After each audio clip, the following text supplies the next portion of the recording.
We begin today with what's perhaps one of the most secretive meetings of the world's most powerful people. The Bohemian Grove retreat is held every summer in Monterey, California. Top government and business leaders are among those that attend the men's-only event.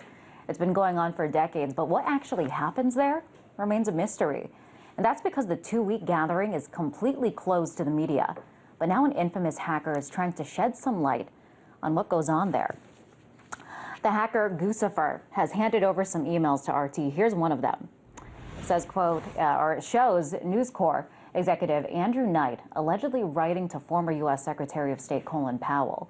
And he urges Powell to make sure that the UK Prime Minister Tony Blair comes to the Bohemian Grove. And he says the event should be, quote, a top priority for him.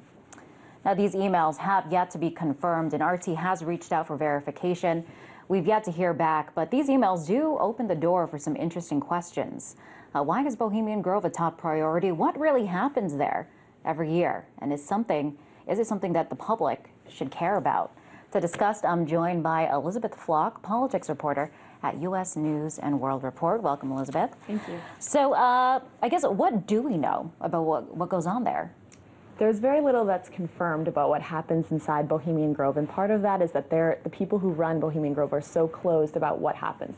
What they will say is that it's a gathering every year of influential people, ranging from former presidents to CEOs, oil tycoons, and that it's based around art and music and culture, and it's among the redwood trees. Oh, sounds like a good time. But what would make this different from other elite events that go on, Davos, for example, or some of these other elite gatherings? Well, it's actually very different because if you look at Davos or Aspen, even though many of the events are invitation only, a lot of it is open to the public, and the goal is sort of to better the world and have all these thought leaders coming together to share their ideas with the public, and you can watch the things on YouTube and all of that. Bohemian Grove is completely different. You have no idea what goes on there. You don't know who's attending every year. You don't know what they talk about. And Bohemian Grove even says that they are not trying to better the world. They're not trying to gather people together to come up with ideas that will be world-changing. They just want it to be sort of a retreat. Right, right.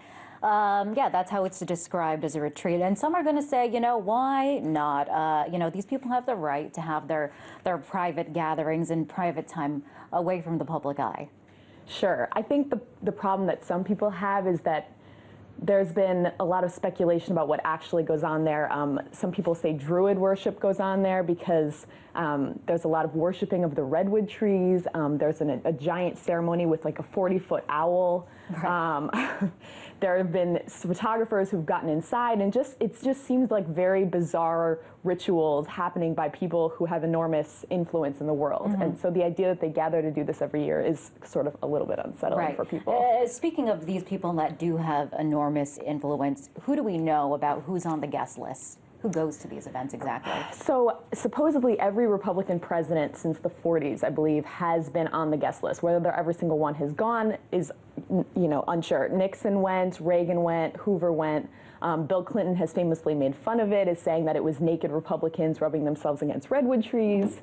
But Nixon definitely, on the Watergate tapes, he actually is heard sort of making fun of it and saying that it's a gay event. But we also know that major CEOs, basically anyone who's influential in America and around the world, has come to this event or been invited.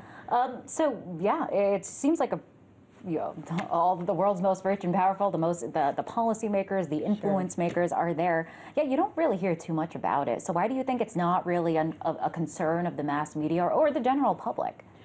I mean, I think it's just that so little information has gotten out, so there's nothing to really say. And the people who have gotten information out are people that are sort of kept to the fringes. So InfoWars, a famous conspiracy theorist site, Alex Jones, he went in there with the camera, and he actually was able to videotape the ceremony with the giant owl.